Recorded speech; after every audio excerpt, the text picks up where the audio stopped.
আসসালামু আলাইকুম। যদি আমার ঘটনাটি ভালো লাগে শেয়ার করবেন। আর এই ঘটনাটি একটি বাস্তব ঘটনা। আর দেরি না করে আমি আমার ঘটনায় চলে যাচ্ছি।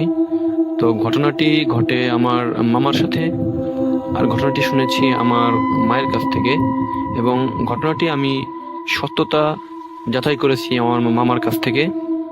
ঘটনাটি সত্য, এবং ঘটনাটি 1980-81 সালের দিকে। তো ঘটনাটি ঘটে আমার নানার বাড়িতেই। তো ঘটনাটি বলার আগেই আমি জায়গার বর্ণনাটা দিয়ে দিই। ঘটনাটি হচ্ছে আমার নানা বাড়ির সাথেই। আমার নানারা 5 ভাই ছিল, যার কারণে বিশাল বাড়ি ছিল। সেই বাড়ির সাথেই, অর্থাৎ বাড়ির পূর্ব দিকেই ছিল বিশাল একটা দিঘি নানাদের। আর দিঘির পরেই ছিল বিল, এবং সেই পুকুরের দক্ষিণ পাশে ছিল বিশাল ফাঁকা মাঠ, আর পশ্চিম পাশে ছিল গ্রাম।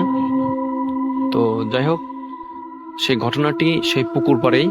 আর পুকুরের চারপাশে ছিল বিশাল বড় বড় গাছ ছিল, আর বাঁশের ঝোপ ঝোপ ছিল। তো আমি ঘটনায় চলে যাচ্ছি। তো আমার সেই মামার নাম ছিল রশিদ। সে রশিদ মামা তখন আর্মিতে চাকরি করত। তো মামা 2 মাসের ছুটিতে, গ্রীষ্মের ছুটিতে বাড়িতে আসে। তো বাড়িতে এসে উনি দেখে প্রচন্ড গরম। গরম থাকার কারণে উনি রাত্রে ঘরের বাইরে চলে যায়। রাত তখন 12টা কি 12:30 হবে এরকম। তো পুকুর পাড়ে গিয়ে উনি পুকুরের পাশে বসে বাতাস খাচ্ছিল, আর গুনগুন করে মনের আনন্দে গান গাচ্ছিল। তো এরকম কিছুক্ষণ পরে উনি পিছন থেকে ওনার চাচার কণ্ঠে কে যেন ডাকছে, যে মামার নাম ধরে, যে এ রশিদ নাকি, কি করে সেখানে? তো মামা তো শুনে বুঝতে পারছে যে আমার চাচার কণ্ঠ। তো বলছে, হ্যাঁ চাচা আমি। তো বলতেছে যে কি করিস এখানে? সেই তো গরম পড়ছে, তো এই জন্য এখানে বসে আছি। তো আমার নানা বলতেছে, আমিও তো গরম পড়ার কারণে এই বাইরে আসলাম, তো চল দুজনে হেঁটে আসি। তো কোথায় যাবেন? তো বলতেছে যে সেই মাঠের মধ্যে দিয়ে চল হেঁটে আসি। ও, আর বলতে ভুলে গেছিলাম যে ঘটনাটি হচ্ছে 1980 কি 81 সালের দিকে। তো আমাদের সেই দুজন সে কথা মতোই মামা আর নানা দুজন সেই মাঠের দিকে হাঁটতে শুরু করলো। তো বলে রাখি যে সেই মাঠকে কেন্দ্র করে অনেক ঘটনা ঘটছে। অনেকেই দেখছে যে মাথা ছাড়া কোনো প্রাণী ঘুরে বেড়াচ্ছে, অনেকে দেখছে কোনো প্রাণী দুটো চোখ বুকের উপরে ঘোরাফেরা করতেছে। তো অনেকেই ভয় পাইছে আর কি। তো মামা অনেক সাহসী ছিল, তো আর্মির চাকরি করতো, যার কারণে উনি ভয় পায় নাই। তো বলতেছে, মনে করছে আমার চাচার সাথে যাই হাঁটতে হাঁটতে। তো দুজন হাঁটা শুরু করলো। একটা বিষয় লক্ষণীয়, মামা কিছুক্ষণ হাঁটার পরেই ওনার থেকে একটা দূরত্বে চলে গেল। এই 5-7 হাত দূরে চলে গেল। তো ওই একটা জিনিস মামা লক্ষ্য করলো, যে তার চাচা তার সাথে কথা বলছে না। মামা যতই প্রশ্ন করে কোনো উত্তরই দেয় না। আর একটা জিনিস লক্ষ্য করলো, মামা তার চারপাশ দিয়ে অনেক কাঁচা মাছের গন্ধ পাচ্ছিল। মানে আমাদের গ্রামে ভাষায় যাকে বলে আষ্টা গন্ধ। উনি অনেক সেই আষ্টা গন্ধ পাচ্ছিল। এবার মামা এত প্রশ্ন করে, উত্তর দেয় না আমার চাচা। তো উনি সেই দূরত্বটা দূর করার জন্য উনি একটু দ্রুত হাঁটে। দেখা যায় দূরত্বটা কমে না, সে একই রকম থাকে। তো এরকম প্রায় 10-12 মিনিট হাঁটার পরে ওই গ্রামের প্রায় শেষ প্রান্তে চলে গেছে। আকাশে হালকা হালকা মেঘ ছিল। তো কিছুক্ষণ পরে মেঘটা সরে চাঁদটা ওঠার পরে, তো মামা হালকা হালকা চাঁদের আলোতে দেখে যে সেই জিনিসটা শূন্যের উপরে হাঁটতেছে। মামা তো এটা দেখে খুব ভয় পাইছে। মামা খুব সাহসী ছিল, যেহেতু আর্মি চাকরি করতো। তারপরে উনি ভয় পাইছে যে জিনিসটা তো আমার চাচা না, এটা তো অন্য খারাপ কোনো জিনিস, এটা আমার ক্ষতি করার জন্য এখানে নিয়ে আসছে। তো যখনই মা মনে মনে চিন্তা করলো যে এখন তো আর কোনো উপায় নাই, উনি মনে মনে চিন্তা করছে যে আমি পিছনের দিকে ঘুরেই বাড়ির দিকে দৌড় দেব। উনি যখনই পিছনের দিকে ঘুরছে, জিনিসটা সে খপ করে ওনার হাতটা ধরে ফেলছে। ধরার পরে মামা বলতেছে যে আমার হাতটা যখন ধরছে আমার মনে হচ্ছে কি আমার হাতের মধ্যে কেউ খেজুর গাছের বড় বড় কাঁটা ঢুকাই দিছে, অথবা অন্য বড় বড় কোনো গাছের কাঁটা ঢুকাই দিছে। আর আমার মনে হচ্ছে কি কেউ ঘি যদি হাতে পায়ে মেখে কেউ ধরে, শরীরে হাত দিলে অথবা পাম অয়েল ধরে কেউ যদি ধরে, সেরকম পিচ্ছিল। আর এত দুর্গন্ধ লাগতেছে, মাছের কাঁচা মাছের গন্ধ আমি সহ্য করতে পারতেছি না। তো সেই মুহূর্তে মামা বলতে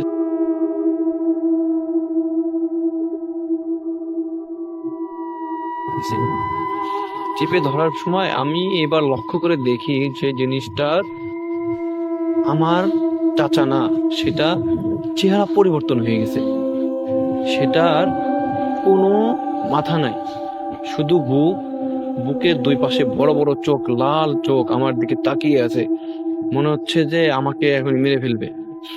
আর এত দুর্গন্ধ, পচা মাছের গন্ধ। তো আমি যতই চেষ্টা করতেছি, ধস্তে শুরু করছি ছোটার জন্য, জিনিসটা আমাকে তত চেপে ধরতেছে। এবার আমি ধস্তাধস্তির এক সময় আমি একবার ছুটে যাই, আর আমি মুখ দিয়ে অনেক দোয়া পড়ার চেষ্টা করছি, কিন্তু আমি দোয়াটা মুখ দিয়ে বের হইতেছে না, চিৎকার করতে পারতেছি না। আমি ছুটছি, কিন্তু জিনিসটা আবার আমাকে ধরছে। ধরার পরে তো আমি দেখি কি, এইবার ভালো করে পায়ের দিকে তাকাই। এক সময় পায়ের দিকে তাকিয়ে দেখি কি তার পায়ের গোড়ালি উল্টা দিকে, অর্থাৎ আমাদের মানুষের যেরকম সেরকম না, উল্টা, যাকে বলে এটাকে বলে পিচাস। তো আমি মামা এক সময় করে কি তার মনের অজান্তেই মুখ দিয়ে দোয়া পড়তে থাকে, অনেক রকমের দোয়া পড়তে পড়তে সে জিনিসটা মামাকে এক সময় ছেড়ে দেয়। ছেড়ে দেওয়ার পরে মামা আর কোনো কিছু চিন্তা না করে বাড়ির দিকে সোজা দৌড় দেয়। তো দৌড় দিতে দিতে মামা একটা জিনিস লক্ষ্য করে যে পিছন থেকে অনেক চিৎকার করতেছে, জোরে জোরে বিভৎস চিৎকার, অনেক মানে স্বাভাবিক চিৎকার না, মানুষের চিৎকার না, অনেক মানে নাকি কণ্ঠে চিৎকার করতেছে, গর্জন। আর চারপাশ দিয়ে অনেক মাছের গন্ধ, পচা মাছের দুর্গন্ধ, কাঁচা মাছের দুর্গন্ধ মামার নাকে ভেসে আসছে। তো মামা এক সময় দৌড়াতে প্রায় 8-10 মিনিট দৌড়াতে তার বাড়ির কাছাকাছি এলাকায় ঢুকে গেছে। তো সেখানে থেকে আর মামা পিছনের দিকে তাকিয়ে দেখে কি সে জিনিস টান নাই, এবং দূরে থেকে মনে হচ্ছে একটা অববের মতো বলতেছে, চিৎকার করে বলতেছে, আজকে তুই বেঁচে গেলি, তুই তোর মায়ের বুকের দুধ খাইছিলি, সেই দুধটা অনেক শক্তিশালী ছিল, যার কারণে আজকে বেঁচে গেলি। এরপর যদি তোকে কোনোদিন ধরতে পারি, তোকে রাস্ত রাখবো না। তো এই কথা শুনে মামা তো প্রচন্ড ভয় পাইছে, যতই সাহসী হোক। উনি দৌড়ায় বাড়ির ভিতরে ঢুকে গেছে। ঢোকার পরে উনি দরজার সামনে গিয়ে জ্ঞান হারিয়ে ফেলছে। তো ওনার পড়ার শব্দে বাড়ির সবাই উঠে গেছে, ঘুম থেকে উঠে পরে দেখে যে আমার সেই রশিদ মামা। পরে সবাই ওনাকে ধরাধরি করে বাড়ির ভিতরে ঘরে নিয়ে যায়। ঘরে নিয়ে ওই রাত্রে ওনার আর জ্ঞান ফেরে না। তো পরের দিনে সকালে ওনার জ্ঞান ফেরার পরে ঘটনাটি সবার সাথে শেয়ার করে যে এরকম আমার চাচার চেহারা মতো একটা লোক আমাকে নিয়ে মাঠের মাঝখানে নিয়ে গেছে। তো এই ছিল ঘটনা। পরে এক হুজুরের কাছে মামাকে নিয়ে যাওয়া হয়। হুজুর বলে যে একটা পিচাস মামাকে আক্রমণ করছিল। তো সেই হুজুর মামাকে একটা তাবিজ দেয় এবং আরো পানি টানি খাইতে দেয় অনেক। তারপরে মামা সুস্থ হয়ে যায়। তো আমার মামা এখনো বেঁচে আছে। আমি ঘটনাটা মামার কাছ থেকে এবং যাচাই করার জন্য আরেকবার মামার মুখ থেকে শুনছি আমি, ওটা বাস্তব। আমার মামা এখনো সুস্থ আছে আল্লাহর রহমতে। তো এই ছিল ঘটনা। আমার ঘটনা যদি ভালো লাগে শেয়ার করবেন। আমার কাছে আরো ঘটনা আছে। তো সেই বিলকে কেন্দ্র করে আমি সময় পেলে আবারও আপনাকে ভয়েস মেইলে পাঠাবো। আর আমি সবার কাছে অনুরোধ করব যে আমাদের দেশের জন্য সবাই দোয়া করবেন, দেশের মানুষের জন্য সবাই দোয়া করবেন। আল্লাহ যেন আমাদেরকে এই থেকে হেফাজত করে। আর সবাই বেশি বেশি তওবা করবেন। আসসালামু আলাইকুম। হ্যালো এভরিওয়ান, পুরান ঢাকা থেকে বলছি। ঘটনাটি এক্স্যাক্টলি আমাদের পুরনো ঢাকার। আপনাদের সাথে যে ঘটনাটা শেয়ার করবো সেটি আমাদের মূলত পুরনো ঢাকার একটা ঘটনা। গতকাল রাত্রে যেটা হয় যে আমি আমার মার জন্য একটা মেডিসিন কেনার জন্য আমার বাসার খুব কাছেই একটা স্টোরে যাই, এবং তখন ছিল রাত 8টা থেকে 8:30, এবং ওই সময় আমাদের পুরনো ঢাকার যে অবস্থাটা দেখলাম, সেটা দেখে আমি যখন আমার বাবা মা অথবা যারা আরো বয়স্ক যারা ছিলেন, যেমন আমার নানু ছিলেন, ওনাদের কাছে যখন আগের সেই ঢাকার কথা শুনি, জনমানব শূন্য, তো সেই তখনকার কথাগুলো মনে পড়ে গেল। বাট এই ঘটনাটা মোটামুটি 1-2 মাস পুরনো হবে। তো এই ঘটনায় যেটা হয় যে আমি একবার অফিস করে মানে বাসার দিকে রওনা দিব, ঠিক তখনই আমার এক ফ্রেন্ড আমাকে ফোন করে বলে যে বন্ধু, তুমি আমার বাসায় একটু আসো, মানে একটু এমার্জেন্সি একটা কাজ আছে।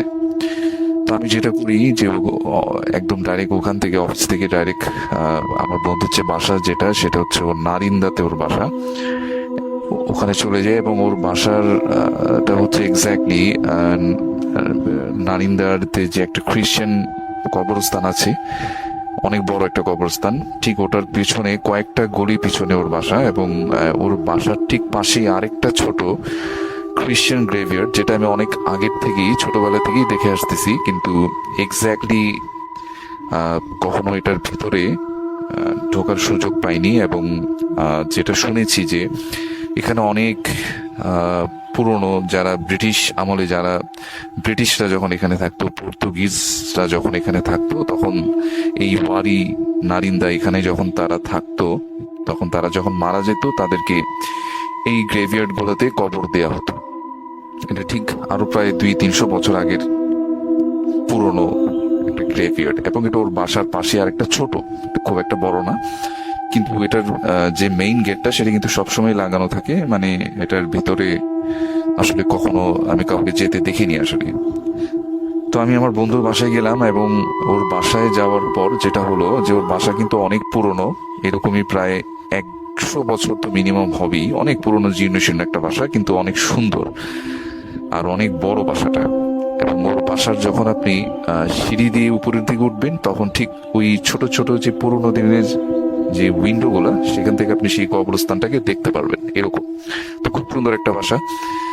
বাসায় যাওয়ার পর আমাকে যেটা বলে, এক্স্যাক্টলি ওর বাসায় ওর মানে বড় অপুর একটা বিবাহ অনুষ্ঠান সামনে থাকার কারণে ও আমাকে ওর বাসায় ডাকে, মানে প্ল্যানিং এর জন্য, যে কি করব, কিভাবে করা যায়, এ ধরনের ইনভাইটেশন সবকিছু মিলিয়ে। তো আমাকে যেটা বলে যে বন্ধু চলো আমরা ছাদে যেয়ে বসে কথা বলি। তো ছাদে যখন গেলাম, তো ছাদের বর্ণনাটা একটু দিব। ছাদটা আহ, অনেক বড় আসলে, মানে অনেকটা ট্রায়াঙ্গেল শেপের ওদের বাসাটা, এবং মোটামুটি ভালোই বড়। দুই দিকে গাছ, আর একদিকে হচ্ছে কবরস্থান, ওই সাইডটাতে কোনো বাসা নেই। তো ওই কবরস্থানটা মানে যে খ্রিশ্চান যে গ্রেভিয়ার্ডটা, ওইটা ছাদে গেলে খুব ভালো মতো এটা দেখা যায় ভিতরের ইয়াগুলো। কিন্তু যেহেতু অন্ধকার ছিল এবং তখন ছিল রাত 9টা হবে মিনিমাম, এরকম 9টা 9:30, তো খুব একটা দেখা যাচ্ছিল না। তো আমরা যে সাইডটাতে বসলাম ছাদের, ঠিক ওখান থেকে ডাইরেক্ট গ্রেভিয়ার্ডটা দেখা যায়, এবং ওই জায়গাটা একদম নিরিবিলি বলা যায়। এবং ওদের ছাদের একটা জায়গায় যেটা ছিল, যে আমরা যেমন অনেক সময় পাবলিক টয়লেট দেখি না, যে ছোটখাটো পাবলিক টয়লেটের মতো, মানে অনেক সময় মানুষ যেটা রাস্তায় আমরা দেখি, তো ওদের ছাদের একটা সাইডে এরকম দুইটা মানে টয়লেট করার মতো মানে একটা জায়গা ছিল, যেটা আর কি অনেক পুরনো, অনেক আগের বানানো। মানে ওখানে এখন কোনো কিছু নেই, মানে জায়গাটা জাস্ট অ্যাবান্ডেন্টের মতো পড়া, অনেক গাছ টাছ হয়ে গেছে, একদম পুরনো একদম একটা জায়গা। অথবা আগে কোনো বাথরুম ছিল, যেটার আর কি আপনার ছাদটা ভেঙে গেছে, এখন জাস্ট এটা খোলা একটা পড়ে আছে, এরকম দুইটা এরকম। তা আমি ওকে জিজ্ঞেস করলাম যে এই জায়গাটা এরকম এখনো কেন রেখেছি, যেটাকে জাস্ট ভালো মতোই করে দিলেই তো হয়ে যায়, এটাকে ভেঙে দিলেই তো হয়ে যায়। তো বললো যে একেবারে যখন এটাকে পুরো বাসাটা চেঞ্জ করা হবে, ডেভেলপারকে দেওয়া হবে, তখন এমনি এগুলো ভেঙে দেওয়া হবে, এই জন্য আর কিছু ও বলেনি। আর ওদের বাসার আরেকটা স্পেশালিটি, ওদের বাসার ঠিক পিছনে যে চিলেকোঠার উপরে দুইটা বড় বড় গম্বুজ, এবং অনেকে বাসাটাকে মন্দিরালা বাসা নামেও চিনে। তো যারা ওখানকার লোকাল তারা হয়তো এটাকে চিনে থাকবেন। তো এটা একটা স্পেশালিটি যেটা দূর থেকে দেখা যায়। এবং কোন এক সময় কোন এক হিন্দু জমিদারদের বাসা হয়তো বা এটা ছিল। এবং ওদের বাসায় আরেকটা জিনিস যেটা আমি দেখেছি, যে বিভিন্ন হিন্দু যারা আছেন তা ওনাদের বাসায় গেলে দেখা যায় যে ওই প্রতিমা রাখার জন্য ছোট ছোট খোপের মতো অনেক জায়গা থাকে। তো এরকম ওদের বাসায় অনেক দেখেছি আমি ওদের প্রত্যেকটা রুমে এরকম প্রতিমা রাখার জন্য বিভিন্ন ছোট ছোট খোপের মতো রয়েছে। তো তখন বুঝলাম যে বাসাটা হয়তো বা হিন্দু কোনো জমিদার আমলের বাসা, অনেক পুরনো, এবং ওরা এটা একটা ডেভেলপারকে দিয়ে দিবে খুব রিসেন্টলি। তো যাই হোক, মেইন ঘটনায় আসি। তো আমরা বসে কথা বলতেছিলাম জাস্ট এই কিভাবে প্ল্যান করা যায়, কি করা যায় এসব। আর ওই কথা বলার সাথে সাথে ওই কবরস্থানটার দিকে বারবার চোখ যাচ্ছিল। যদিও কবরস্থানটাতে কিছু দেখতে পাইনি। তো একটা পর্যায়ে আমার ফ্রেন্ড আমাকে বলল যে তুই একটু বস, আমি একটু আমার ফোনটা নিয়ে আসি, আমি ফোনটা আনতে ভুলে গেছি, এরকম কিছু একটা। ও জাস্ট আমাকে ওখানে একা রেখে জাস্ট ওর ফোনটা আনতে গেল, এবং ফোনটা আনতে গিয়ে প্রায় 10 মিনিট কি 15 মিনিটের মতো হয়ে গেল। আমি চিন্তা করলাম যে কি ব্যাপার, এই ফোন আনতে গিয়ে এতক্ষণ এত লেট। আর জায়গাটা যথেষ্ট স্পুকি ছিল, এবং আমার কেন জানি ছাদটাতে যাওয়ার সাথে সাথে কিছু স্মেল আমি পাই, যেটা হচ্ছে ভেজা মাটির গন্ধ যেরকম না, ঠিক এরকম স্মেল আমি পেতে থাকি। এবং আমি আগেও শুনেছি অনেকের কাছ থেকে যে এরকম ভেজা মাটির গন্ধ, তারপরে মাংসের গন্ধ, পচা মাংসের গন্ধ, এগুলো আসলে খুব একটা ভালো সিমটম না। আসলে আশেপাশে যদি কোনো অশরীরী কিছু থাকে তখন এই ধরনের স্মেল গুলা পাওয়া যায়। এগুলো আমি আমার বাবার কাছ থেকেও শুনেছি, এবং আমাদের বাসা যেটা পুরোনো থাকে সেখানেও আমি আগে যখন পুরোনো বাসা ছিল তখন ছাদে গেলে এরকম স্মেল পেতাম। তো আমি যেটা করলাম যে আমি বসে আছি, আমি ওকে কয়েকটা ফোন করার চেষ্টা করলাম। তো আমি দেখলাম যে ওর ফোনটাতে ফোন ঢুকছে না। আমি চিন্তা করলাম আচ্ছা যাই হোক, আমি ছাদটা ক্রস করে মানে নিচের দিকে ওদের রুমেই যাই, কারণ হয়তো বা কোনো কাজে বিজি হয়ে পড়ছে। তো আমি যখন ছাদের যেখানে জায়গাটায় বসেছিলাম ঠিক কবরস্থানের উল্টা পাশের ওই ছাদের যে সাইডটাতে, ওখান থেকে হেঁটে ওই যে টয়লেটের মতো যে বললাম, কিছু ভাঙা টয়লেটের মতো, ওইখান থেকে ক্রস করব, ঠিক ওখানে আমি দেখি যে আমার ফ্রেন্ড ওখানে দাঁড়ানো, এবং কিছু একটা ও করতেছে ওই টয়লেটের ওখানে, যেও কিছু একটা করতেছে। আই থিঙ্ক আমি নিজেও অবাক হয়ে গেলাম যে ও এটা কি করতেছে আসলে, মানে ইজ দ্যাট পসিবল? মানে আমি ওকে বললাম যে তুই এগুলো মানে এখানে এখানে কেন করতেছিস, টয়লেটে যা, মানে ওইখানে দাঁড়ায় কিছু একটা করতেছে, এরকম কিছু একটা।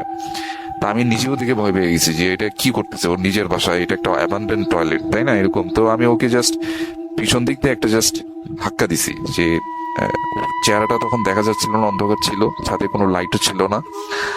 জাস্ট ওকে জাস্ট আমি একটা টাচের মতো করছি। জাস্ট টাচ করার সাথে সাথে আমার কাছে মনে হচ্ছে যে আমি একটা আহ, ঠান্ডা কিছু একটা, ফ্রিজ থেকে যখন মাংস বের করলে দেখবেন যে খুব ঠান্ডা থাকে, ঠিক ওরকম কোনো কিছু মাংসের তলার দিকে আমি টাচ করলাম, এরকম কিছু একটা। তো সাথে সাথে আমার মানে একটু ভয় লেগে গেল যে এটা আমি কি টাচ করলাম আসলে। আমি জাস্ট তখন সাথে সাথে ওর সাথে কোনো কথা না বলে, মানে জাস্ট ওই জিনিসটাকে ভালো মতো মানে ওটা কি আমার ফ্রেন্ডই ছিল না কি ছিল আমি আসলে জানি না।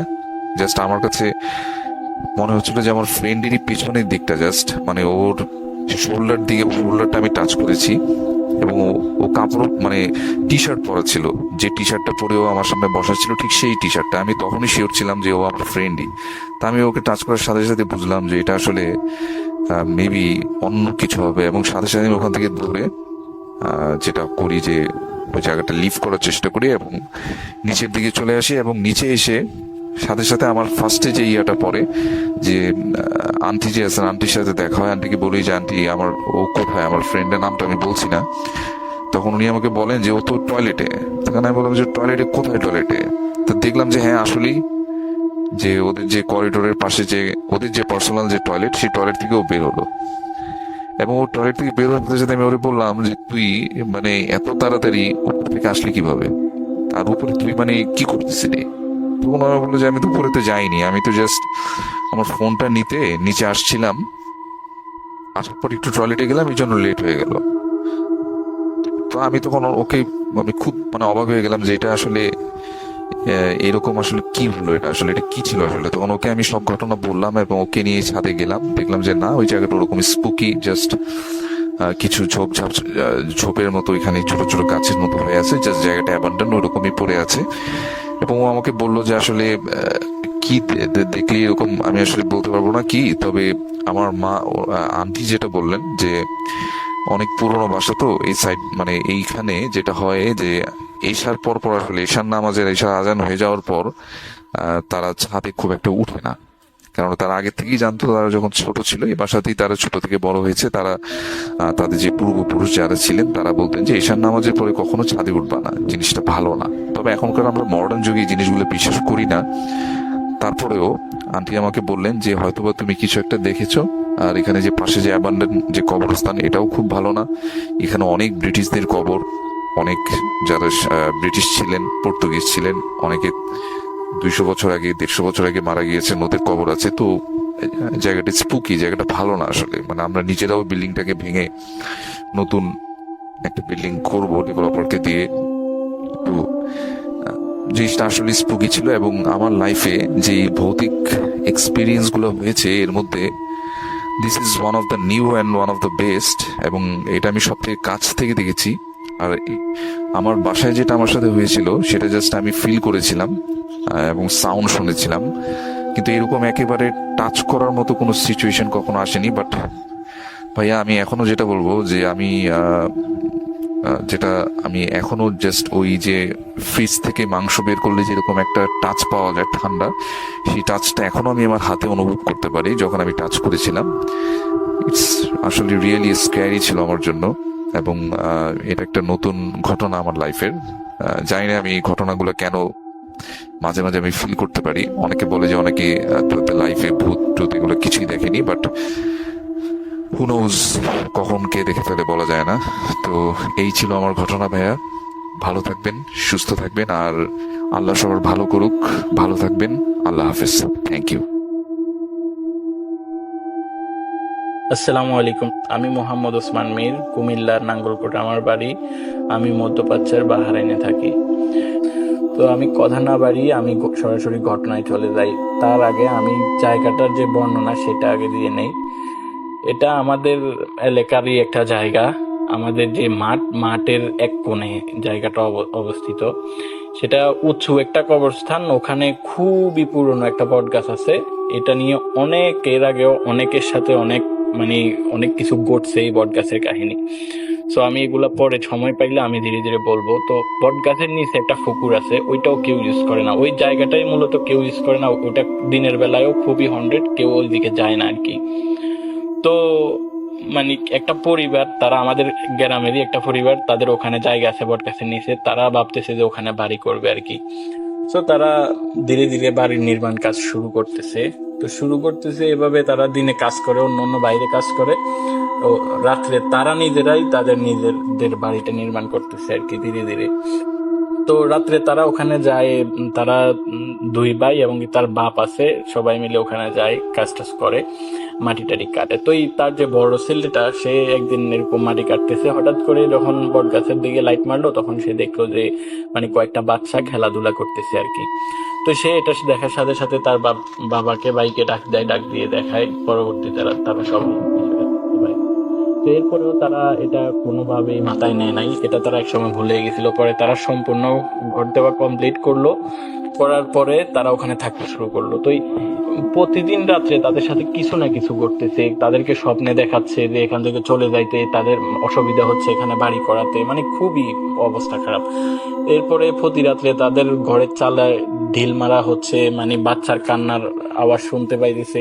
এরপরেও তারা এখান থেকে যাচ্ছে না আর কি। তো এর কয়েক মাস পরেই তার যে ছেলেটা, ওখানে ফরিদিক্ত একটা টয়লেট আছে বট গাছের থেকে একটু দূরেই। এটা কেউ ইউজ করে না আর কি, এটার দরজা নাই, কেউ ইউজ করে না, ফরিদিক্ত একটা টয়লেট আর কি।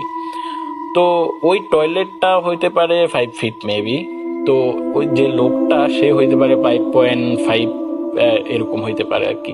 তো সে ওখানে বসা অবস্থায় ঝুলে আছে, সে তার ডেড বডিটা ওখানে ঝুলে আছে বসা অবস্থায়, সুসাইড করছে আর কি, যেটা একদমই ইম্পসিবল। ওখানে এভাবে সুসাইড করতে গেলে একটা মানুষ 1 ফুট উপরে তো থাকতে হয়, সে তো বসা অবস্থায়, সে কিভাবে ঝুলে থাকে একদম বসা অবস্থায় আর কি সে।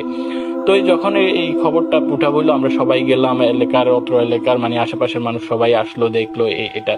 এরপরে তাকে পোস্টমর্টমের জন্য নিয়ে যাওয়া হয়েছে। তো এই মাঠ থেকে একটু দূরেই আমাদের ঈদ মাঠটা, এই যে হন্ডেড প্লেসটা, এটা থেকে অনেকটা একটু দূরেই আমাদের ঈদ মাঠটা আর কি। তো আমরা ওখানে বসে সব সময় আড্ডা দেই আমরা ফ্রেন্ড সার্কেল মিলে। তো এর পরের দিন সন্ধ্যার সময় আমি এবং কি আমার ফ্রেন্ড ওখানে বসে আছি আর কি, বসে আছি।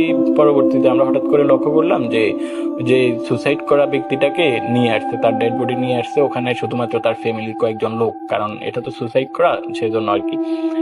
তো আমরা গেলাম, খুবই মানে কৌতূহলবশত আমরা গেলাম দেখার জন্য যে ডেড বডি কেমন হয় যে ইয়ে করার পরে। তো পরবর্তীতে আমরা গেলাম, যাওয়ার পরে আমরাও গেছি, সামনে পড়ছি, সাথে সাথে যে কভারটাও খুলছে আর কি, ডেড বডির যে কভারটা। খুবই বিবস্ব একটা চেহারা আমরা দেখলাম, দেখে ভয় পেয়ে গেলাম, কারণ এটা আমাদের ফার্স্ট এক্সপিরিয়েন্স ছিল আমি এবং কি আমার ফ্রেন্ডের।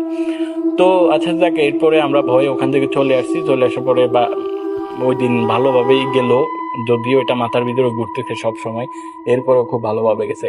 এরপরের দিন সন্ধ্যার সময় সেম টাইমে আমরা ওখানে বসে আছি, আড্ডা দিতেছি আমি এবং কি আমার ফ্রেন্ড, সেই ফ্রেন্ডটাই। হঠাৎ করে আমি লক্ষ্য করলাম যে বট গাছটার স্পষ্টভাবে আমি দেখতেছি বট গাছ থেকে মানে উপরের থেকে একটা কালো অবয়ব লোমস্য একটা মানে এই অশরীরী আত্মা গাছ থেকে ধীরে ধীরে নামতেছে, এবং কি তার ফেসটা যে বানরের যে ফেস সেমই, মানে একটা মানুষকে যখন এই পোস্টমর্টম করার পরে যে একটা যেমন একটা ফেস বাইর হয় তার সেম ফেস এটা ধীরে ধীরে নামতেছে। নামার পর আমি ভাবলাম কি আমি হয়তো বা ভুল দেখতেছি, আমি সাথে সাথে আমার ফ্রেন্ডকে ইনফর্ম করলাম। আমার ফ্রেন্ডও খুব ভালোভাবে মানে তাকায় আছে এটার দিকে। তো আমরা দেখতেছি স্পষ্টভাবে এটা নামতেছে, ধীরে ধীরে নামতে নামতে এটা পুকুর পর্যন্ত আইসা, এটা একটা মানুষ নামাজ পড়া অবস্থায় রুকু দিলে যেরকম সেম এরকম ভাবে মানে মোর দেন 3 to 4 মিনিটস এভাবে মানে আছে আর কি, রুকু দেওয়ার মতো অবস্থায় অর্ধেক হয়ে আছে আর কি। পরবর্তীতে অনেক 3-4 মিনিট পরে এটা ধীরে ধীরে পুকুরের দিকে নামে গেছে, আমরা স্পষ্টভাবে দেখতে পাচ্ছি। আমরা এই বিষয়টা দেখে আমরা ভয় পেয়ে গেছি, আমরা পরে বাসায় চলে গেছি। তো বাসায় গিয়ে আমি পড়তে পারতেছি না, পড়ার প্রতি আমার খুবই মানে অমনোযোগী হয়ে গেছি, খুবই খারাপ লাগতেছে, আমার শারীরিকভাবেও খুব মানে ভালো লাগতেছিল না আমার। তো আমি কি করছি, আমি 9টার সময় শুয়ে পড়ছি, খাওয়া দাওয়া করি নাই। তো শুয়ে পড়ছি কিন্তু আমার ঘুম আসতেছে না। আমার বেডরুমে এখানে আমি শুইছি, আমার আম্মুরা ভাবতেছিল আমি টেবিলের উপরে এখনো বসা পড়তেছি, কারণ আমি 10টার পরে খাওয়া দাওয়া করতাম। তো আমার আম্মুরা পাশের ঘরে গিয়ে খাওয়া দাওয়া করতেছে। তো খাওয়া দাওয়া করতেছে, আমি আওয়াজ পাচ্ছি, তাদের কথার আওয়াজ পাচ্ছি, কিন্তু আমি যে 1 ঘন্টা ধরে শুয়ে আছি আমি ঘুমাই নাই। তো আমার যে পড়ার টেবিলটা এটা আমার মানে বেডের সাথে অ্যাডজাস্ট করা আর কি। তো আমি যখন শুই তখন আমি স্পষ্টভাবে পড়ার টেবিলের নিচে আমি দেখতে পাই আর কি। তো আমি হঠাৎ করে লক্ষ্য করলাম যে সেম যে অবয়বটা, লোমস্য যে অবয়বটা, এবং কি মানে মুখটা লম্বা, বানরের মতো লম্বা একটা মুখ, এটা আমার দিকে খুবই খুবই মানে এই তিক্ততা হইলে একটা মানুষ সেরকম মানে এইভাবে তাকাই আছে আমার দিকে, চোখগুলা লাল করে আমার দিকে তাকাই আছে, মনে হয় যে আমার উপরে খুবই রাগ, এরকম অবস্থা। পরে আমি দেখছি, আমি যখন তাকাইছি মানে 3 থেকে 4 সেকেন্ডের ভিতরে এটা লাফ দিয়ে আমার বুকের উপরে বসে আমার মানে এই গলা চাপ দিয়ে ধরছে 2 হাত দিয়ে। তখন আমি আমার শরীরে বিন্দু মাত্র শক্তি করতে পারি নাই, একদম আমার মনে হইতেছে আমি খুবই একটা বডি, ডেড বডি যেরকম আমি এরকম কোনো লড়তে চড়তে পারতেছি না, আমি আওয়াজও করতে পারতেছি না। 30 সেকেন্ড পরে হইতে পারে আমি হঠাৎ করে মানে আওয়াজ করতে পারছি, আমি আমার আম্মুরে জোরে একটা ডাক দিছি, একটা ডাকে দিছি, ডাক দেওয়ার সাথে সাথে এটা লাফ দিয়ে নিচে নামে গেছে। নামে যাওয়ার পরে আমি আর এটার দিকে না তাকাই, আমি সাথে সাথে ব্ল্যাঙ্কেটটা আমার মাথার উপরে দিয়ে দিয়েছি, আমি ব্ল্যাঙ্কেটের ভিতরে চলে গেছি। তো আমার আম্মু আমার ডাক্তারটা শুনতে পাই আসছে, আইসা বলতেছে কি হয়েছে। পরে লাইট জ্বালাইছে, আমি বিশ্বাস করতে পারতেছি না যে আসলে আমি কি আমার আম্মু নাকি অন্য কেউ, কারণ আমি তখন মানে বিশ্বাসই করতে পারতেছি না আমার সাথে কি হচ্ছে। তো আমি ভয়ে আর আমি করি নাই, মানে ব্ল্যাঙ্কেটের থেকে বাইরে নেই আর কি। তো পরবর্তীতে আমার আম্মু আবার লাইট বন্ধ করে চলে যাওয়ার পরে আমি আচ্ছা স্বাভাবিক হইলাম অনেকক্ষণ পরে। তো এটা আমি আর কাউকে বললাম না, ভাবলাম যে এটা আমার ভুল হইতে পারে। তো এরপরের দিন সন্ধ্যার সময় আমার আম্মু আমারে বলতেছে যে দোকান থেকে কিছু নিয়ে আসার জন্য, কিছু একটা নিয়ে আসার জন্য বলতেছে। তো আমি দোকানে যাচ্ছি, দোকানে যাওয়ার আগে আমাদের বাড়ি থেকে বাইরে হলে মানে 2 মিনিট হাঁটার পরেই একটা মোড় আছে, এখানে 3 রাস্তার মোড়, এখানে একটা তাল গাছ আছে, খুবই পুরনো একটা তাল গাছ। এই তাল গাছকে নিয়েও অনেকগুলা ঘটনা আমাদের গ্রামে শুনতে পাওয়া যায় আর কি। তো এটা কেউ কাটেও না, কেউ এটার মানে কোনো কিছুই ঢালও কাটে না, কিচ্ছু কাটে না। তো আমি লক্ষ্য করলাম যে এই তাল গাছের নিচ থেকে মানে একটা সাদা একটা এই মুরগি এবং কি ছোট ছোট 3-4টা বাচ্চা মানে সিধা এত লম্বা তাল গাছে উঠে যাচ্ছে হেঁটে হেঁটে। পরে একদম উপরে যখন উঠলো তখন আমি দেখলাম সেম যে অবয়বটা এটা বসে আছে আমার দিকে, খুবই মানে রাগান্বিত ভাবে তাকাই আছে এবং কি চোখগুলা খুবই লাল করে আছে। তো পরে আমি আর মানে ওটার দিকে না তাকাই আমি সাথে সাথে মানে এক দৌড় দিয়ে বাসায় চলে গেছি। খুবই মানে সন্ধ্যার সময়, তখন সময়টা ছিল খুবই সন্ধ্যা। তো আমি সাথে সাথে বাসায় চলে গেছি। বাসায় চলে যাওয়ার পরে আমি কাঁপতেছি, আমার মুখ দিয়ে কোনো কথা বাইর হতেছে না। আমার আম্মু বলতেছে মানে এটা আনছত নি, কি হয়েছে তোর, তুই কি ভয় পাইছত নাকি, কি হয়েছে? আমার আম্মু আমার অনেক মানে কোশ্চেন করতেছে। আমি প্রায় আধা ঘন্টার মতো কোনো কথাই বলতে পারতেছি না। তো পরবর্তীতে যখন আমি নর্মাল হইলাম, আমি ধীরে ধীরে আমার আম্মুকে বিষয়গুলা খুলে বললাম এট ফার্স্ট থেকে। তো আমার আব্বু একজন হুজুর মানুষ, আমার আব্বু মানে ঝাড়ফুঁক করে, এগুলা খুবই ভালো জানে। তো আম্মু যখন আব্বুরে বলছে, আব্বু আমার আইসা পানি পড়া দিছে বা তাবিজ টাবিজ যা ঝাড়ফুঁক লাগে এগুলা করছে, করার পরে আমি একটু স্বাভাবিক হইলাম। বাট 6 মাস পর্যন্ত আমি একা ঘর থেকে বাইরে হতে পারতাম না। আমার আম্মু কোথাও যদি আমাকে এক রুমে রেখে আরেক রুমে গেলেও আমি খুবই চিৎকার দিয়ে উঠতাম, ভয় পাইতাম। আমি খুবই একটা আতঙ্কের ভিতরে ছিলাম। আমাকে নিয়ে আমার ফ্যামিলি খুবই মানে আতঙ্কে ছিল, কারণ আমি এরকম কেন করতেছি তারা নিজেরাও বুঝতেছিল না। তখন আমারও মাথায় ধরতেছে না যে আমি কেন করতেছি। তো পরে পরে ধীরে ধীরে মানে আমি স্বাভাবিক হইলাম। এর পরে আমি প্রায় 1-1.5 বছর পরে আমি আর এটা থেকে আর কোনো কিছু রিয়েলাইজ করি নাই। 1-1.5 বছর পরে আমি যখন বাইরে আসছি, বাইরে আসার পরে আমি শুনতে পাই যে তার যে মেজো ছেলেটা সে ট্রেনের নিচে চাপা পড়ে মারা গেছে। ঠিক আছে নি, মানে নো রিজন, এটা সুসাইড করছে সে, কারণ সে নিজে ইচ্ছাকৃত ভাবে, ওখানে লোকে দেখতেছে যে মানে নিজে ইচ্ছাকৃত ভাবে সে নাকি মাথাটা মানে রেল লাইনের উপরে দিয়ে দিচ্ছে, বা সে হিজ ডাই। তো এরপরে কয়েক মাস পরে তার যে একটা মেয়ে ছিল, সেই মেয়েটা মানে বিষ খাই সুসাইড করছে। তো সুসাইড করার পরে তারা মানে তখন রিয়েলাইজ করতে পারলো যে একে একে 3টা মানুষ মানে সুসাইড করতেছে, কেন করতেছে কোনো রিজন ছাড়া, তারা কোনো খুঁজে পাচ্ছে না।